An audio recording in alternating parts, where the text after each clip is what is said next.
You know, I get this question a lot. What is better for your worms, a dry food or a wet food? Dry being like a worm chow, wet food being like your vegetable scraps. Well, they're both good, but neither one is better. In fact, they're not better until you combine the two, and then they're fantastic. Then they're what your worms need.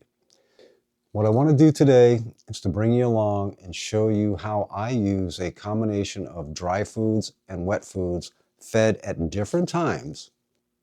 And by feeding at different times, what it's going to do, it's going to be very, very beneficial to not only your worms, but to the bedding itself and eventually to the castings.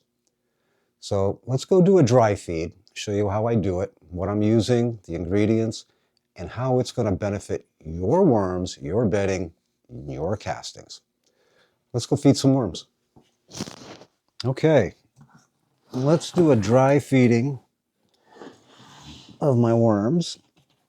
Let me grab one out of here.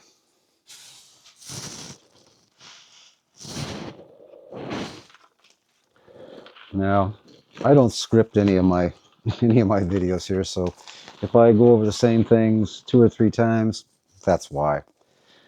What I'd like for all of us to watch today and to hopefully learn something from is basically how I do a dry feeding. So I'm going to talk a little bit about each of the ingredients that I use in my dry feedings. Not a whole lot on that, but as to why I do it this way. All right, the first thing, of course, is going to be worm chow. Now, mine is just a mix of flour and beans and anything I can grind up. Anything that's alive or that had been alive. I dehydrate it, dry it, and grind it up.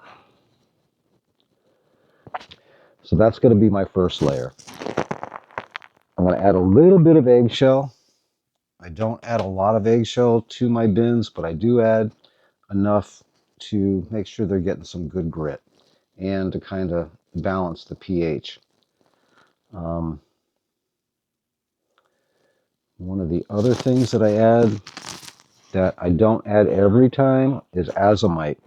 Now, azomite is a rock dust, a mineral dust, and I do this about once a month, and I don't add a whole lot. I don't think you really need to add a whole lot. I don't think it really works as a grit, but it does add minerals that your worms are going to ingest, your bacteria is going to ingest, and that's going to make your castings even better. One of the things I love to add, and if you've watched any of my other videos, you've seen this. This is ground up, pulverized leaves. Now, I hope that all of you have access to leaves, and I hope you take the time to chip them and then to grind them up, because really, folks, I think this is one of the best things you can add to a worm den. I'm going to get into a little bit as to why after I add the next ingredient. If you saw my last video, this is my supercharged coffee grounds. Now, it's a little bit of work, but seriously, I've found that this stuff, the worms go for it immediately, because the bacteria from doing what I did to it, adding the different ingredients to it, getting the bacteria, the mold to start on the top, the fungi to start on the top, that bacteria is already working on these coffee grounds. If they hadn't, if I just put this in plain, straight out of the coffee maker or straight out of wherever I got them from, the bacteria hasn't really started on them yet. And to the worms, they're nothing, because the worms are going for that bacteria. They eat the coffee grounds just by chance that's because that's where the bacteria is.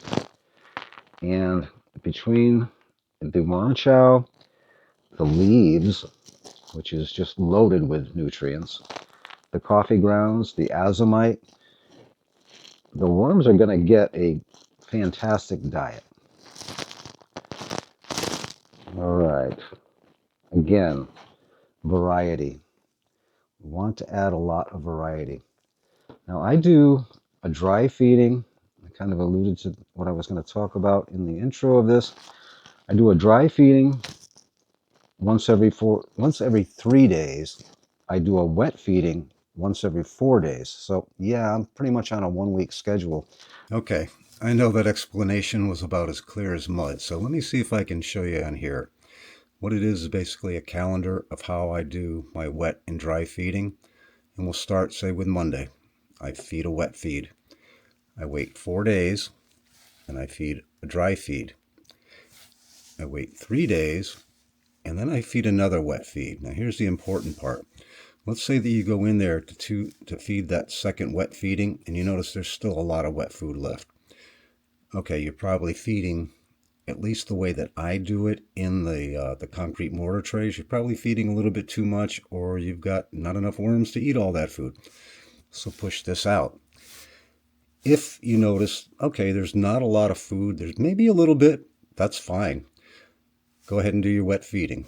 Give them another 4 days. Come back and do a dry feed. And one of the other reasons why I do it on this kind of a schedule is I know that after 4 days, darn near all of that wet food is going to be gone. And they can start working on the dry food while finishing off the last little bit of that wet food until they get another wet feeding again. And you can make this, you'll notice that the days change. Over here, we've had a wet feeding on Monday. Now we're feeding a dry feeding. Well, again, if you notice that after 4 days, you go to do that dry feed, and then you come back and you do the next wet feed, the food's not all gone yet, well, go ahead, wait a couple of extra days. If you notice that you come back to do this wet feeding and it looks like that wet food's been gone for a long time, you might want to feed a little bit more wet food and then check it again. I hope that clears it up. Back to the video. Does anybody have time for that? Yeah, I do. I'm retired. And the worms and what they do and their castings and what they help with my garden with, it's worth it to me. Do you have to do it that often? No. Your worms are, as long as you're feeding a good, nutritious diet, you can go longer. But I found that doing it on a 1 week to week and a half basis, I make sure all the wet food that I added, that's gone. It's pretty much done. And then I add the dry food. They work on that until I add the wet food again. One of the benefits of doing that, you're not going to add too much food. They're going to have eaten everything. Nothing's going to start rotting. They can go through the castings here. If they don't have enough, well, let me put it this way. After you've done this for a while, you're going to learn, and that's what I learned, was about a week to a week and a half basis of wet, dry, wet, dry, wet, dry. Anything that's left in here when I go back to feed is castings and bedding that the worms are still working on. Now, this is really dry, and one of the things I really love about dry feeding is, let's say you're going to want to harvest your castings in a couple of weeks. Kind of slack off a little bit on the wet feeding and just add more of the dry, a little bit extra of the dry when you go to it. And what that's going to do is it's going to help to dry out your castings. When you go to sift them using the leaves, it's going to take a lot of that moisture out because the leaves are going to soak it up, the worms are going to ingest it, and I actually think they release less moisture ingesting dry food than they do on wet food. Speaking of moisture, this is pretty dry, so we're going to add some moisture. Now, does the bin need the moisture itself? No, but the worms do. The bacteria does, because that's how they get around. The worms breathe through their skin. It needs to be moist. And when they come up from the bottom to get this food on the top,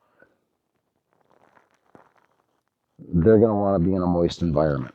It's going to make it easier for them to digest it. Sorry, buddy. I didn't mean to turn you around. Now, when I come back to do the wet feeding, well, actually, well before I get back to do the wet feeding. This will be gone. This will just be castings on the top. Okay, I think that's pretty much as much as I can show you about how I do a dry feeding. Remember, variety. We've got a good carbon-rich, vitamin-rich leaves, ground up leaves. We've got a worm chow, which is a variety of, like I said, anything that was alive gets ground up and put in here. Variety. A little bit of eggshell for grit and to help balance the pH. The azomite, all the minerals, A to Z. The worms are going to take that in. The bacteria is going to take that in and make it available for the worms to use. And then once the worms make the castings, well, that azomite's back into your garden soil. Okay, folks, if you have any other questions, feel free to leave them down in the comments section. Happy to try to answer them if I can. Now, if I do answer them, you know you're going to get my overboard answer. But feel free to go ahead and leave some questions. And that should about do it. Well, I hope you got something out of that. I hope you learned a little bit. I hope you can take that information and suit it to yourself and to your particular worm bin situation. I think really, seriously, if you try it, you're going to find out that, yeah, it's a little bit more work doing it the way that I do it, but hey, that's me. I go overboard, and I've got the time to do it. But variety, that again is the main thing. One of the biggest things that I think that can help most people that are raising worms is in using the dry feeding, like we talked about earlier. You can go ahead and kind of dry out your castings a little bit before you do a harvest. Folks, if you got anything out of it, leave me a message. Leave me a comment down in the comments section. Any questions, I'd be happy to try to answer them for you. Like, subscribe, and we'll talk to you all later. Thanks for watching.